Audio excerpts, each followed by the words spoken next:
नमस्कार। मैं संदीप देव। कल मैं कुरुक्षेत्र गया था। ये जो आप मेरे साथ देख रहे हैं, ये हरियाणा के कुरुक्षेत्र का ज्योतिषर तीर्थ है।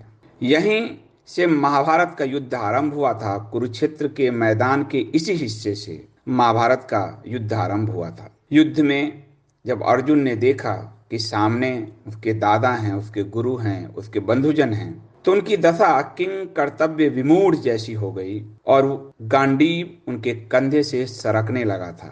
यहीं भगवान श्री कृष्ण ने अर्जुन को गीता का ज्ञान देकर उनके नेत्रों पर पड़े अंधकार रूपी छाये को समाप्त किया था। वह बट वृक्ष, अक्षय बट वृक्ष, आज भी उपस्थित है, भगवान के ज्ञान का साक्षी है। महाभारत काल से अब तक वह लहलहाता बट वृक्ष पूर्ण चेतना है। उसके नीचे जब आप जाते हैं, आपका मन आनंद से भर उठता है, आपका रोम रोम पुलकित हो उठता है। कहते हैं आदि गुरु शंकराचार्य जी ने इस तीर्थ स्थल की आधुनिक मनुष्य के लिए खोज की और आप सब जर्नी विद संदीप देव में मेरे साथ आदि शंकराचार्य की यात्रा के सहभागी हैं। कैसे उन्होंने बद्री विशाल, ऋषिकेश आदि में तीर्थ स्थल की खोज की थी। बद्री विशाल की जो मूर्ति है भगवान श्री विष्णु की, उसे उन्होंने निकाला था अलकनंदा नदी से। उसी तरह यहाँ भी वो ध्यान में बैठे, समाधि में बैठे और उन्होंने कहा यही वो पवित्र भूमि है जहाँ भगवान श्री कृष्ण ने गीता का ज्ञान उपदेश अर्जुन को दिया। इससे बड़ा कोई तीर्थ क्या होगा। इस क्षेत्र को डेवलप किया जा रहा है। यहाँ विश्वरूप परमात्मा की मूर्ति भी वर्तमान में स्थापित हो रही है। एक सुंदर सरोवर है जिसको ज्योतिषर नाम दिया गया है। ज्योतिषर तीर्थ, वो सरोवर के कारण, सर यानी सरोवर यानी ज्ञान का सरोवर।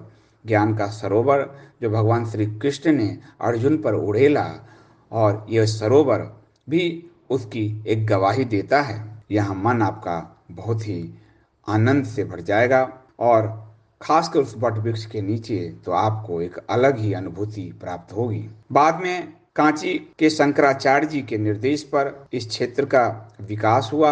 आप देखेंगे इस वट वृक्ष के जो आसपास आप देख रहे हैं, संगमरमर घेरा हुआ, राज दरभंगा के सहयोग से उसे किया गया और आधुनिक रूप में उसको एक तीर्थ का रूप दिया गया। इसके बारे में हमें एक गाइड हैं, वो भी आपको अब इसके आगे बताएंगे और आपको पता चलेगा कि ये कितना पवित्र तीर्थ है। सभी सनातनियों को, सभी हिंदुओं को वहाँ अवश्य जाना चाहिए और आप भगवान कृष्ण के साक्षी भाव का वो जो उदाहरण है, वो जो साक्ष्य है वट वृक्ष, उसके नीचे बैठकर ध्यान कीजिए। आपकी जीवन की गति बदल जाएगी। जरूर जाइए और आप सुनिए वो गाइड यहाँ के बारे में क्या कह रहे हैं। मेरा नाम गोगा सिंह है। मैं 91 से इधर ही हूँ। जी जी यहाँ के बारे में थोड़ा बताते रहते हैं। जी जी तो आज हम जिस पवित्र भूमि पे आए हैं, वास्तव में इस पवित्र भूमि का नाम है ज्योतिषर। ज्योति मैंने प्रकाश, यानी के भगवान कृष्ण जी ने इधर में ज्ञान का ज्योति जलाया है। इस सरोवर को हम बोलते हैं ज्ञान का सरोवर और इसका मिलके बना फिर ज्योतिषर। सामने देखेंगे तो लिखा हुआ है आदि गुरु शंकराचार्य मंदिर। ये आदि गुरु शंकराचार्य जी बताते कि 1200 साल पहले जब उन्होंने पूरे भारत को घूमा, वो घूमते हुए यहाँ पे आए और उन्होंने बैठ के यहाँ पे पूरा मेडिटेशन किया, ध्यान किया, महसूस किया इस बात को, और फिर उन्होंने कह दिया कि भगवान जो कृष्ण ने गीता गाई थी वो ठीक इसी जगह पर ही गाई गई। आज से 5500 वर्ष जो कि महाभारत का युद्ध लड़ा गया था, ये पूरा ही 48 कोस का भूमि, यानी कि 156 किलोमीटर में महाभारत का युद्ध लड़ा गया। बताते जो कि 18 दिन तक चला। 18 अध्याय गीता के हैं और 700 श्लोक है उसके अंदर बहन।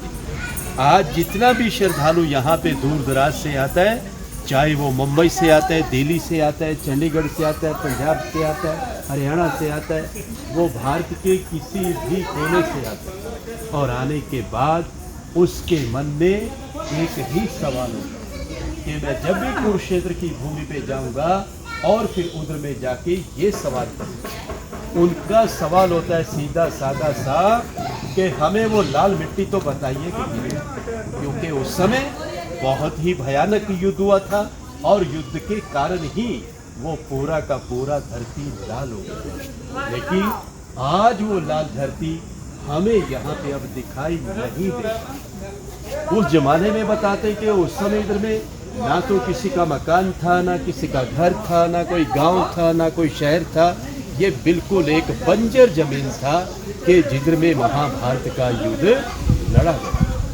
आज हम जिस पवित्र भूमि पे और जिस पावन धरती पे यहाँ पे दर्शनों के लिए आ जाए हैं, ये है मध्यम यानी कि सेंटर पॉइंट के जिधर में भगवान कृष्ण जी ने अर्जुन को गीता सुनाया। जब अर्जुन को यहाँ पे आके मोह गए कि मेरे चाचा, मेरे दादा, मेरे बंधु, मेरे सखे, मेरे अपने तो है प्रभु, मैं मारूं तो किसको मारूं? तो भगवान कृष्ण जी ने फिर इस जगह से कह दिया, अर्जुन अगर तूने मारेगा तो मारे ये सब जाएंगे इसलिए हो और युद्ध का तैयारी। जैसे कि किसी जगह से युद्ध का शुरुआत हुआ और इसी जगह से विराट रूप के अर्जुन को दर्शन किए। भगवान कृष्ण जी ने जब उनको दिव्य दृष्टि देकर अर्जुन को पूरे का पूरा ही ब्रह्मांड दिखा दिया था कि अर्जुन अब तू पूरा ब्रह्मांड देख सकता है, मैंने तेरे को दिव्य दृष्टि दे दी। कहते हैं कि फिर इसी जगह पे आके अर्जुन का जो मोह था वो पूरी तरह से भंग हो चुका था। इसी जगह से युद्ध का शुरुआत हुआ और अंत में आके युद्ध यहाँ समाप्त हो गया। जब इस पेड़ के नीचे गीता सुना रहे थे उस समय, गीता सुनाते समय ये पेड़ भी सदा सदा के लिए अमर हो गया और तभी इस पेड़ का नाम पड़ा अक्षय वट। अक्षय मैंने जिसका क्षय ना हो, जो खत्म ना हो, हमेशा हमेशा के लिए जो जिंदा रहता है, अमर रहता है, उसको हम अक्षय वट बोलते हैं। तो बहुत सारे श्रद्धालु आते हैं, इस पेड़ को नमस्कार करते हैं और जो उनकी मनोकामनाएं होती है वो यहाँ से पूर्ण की जाती है। चारों तरफ से पेड़ का परिक्रमा किया जाता है और उसमें एक मंत्र बोला जाता है, ओम नमो भगवते वासुदेव। तो ये यहाँ का जानकारी है। तो मैं इसी जगह पे रहता हूँ। आप अपनी तरफ से जो भी सेवा देना चाहते हैं आप दे सकते हैं। सुनने के लिए और समय के लिए आप सभी का बहुत बहुत धन्यवाद।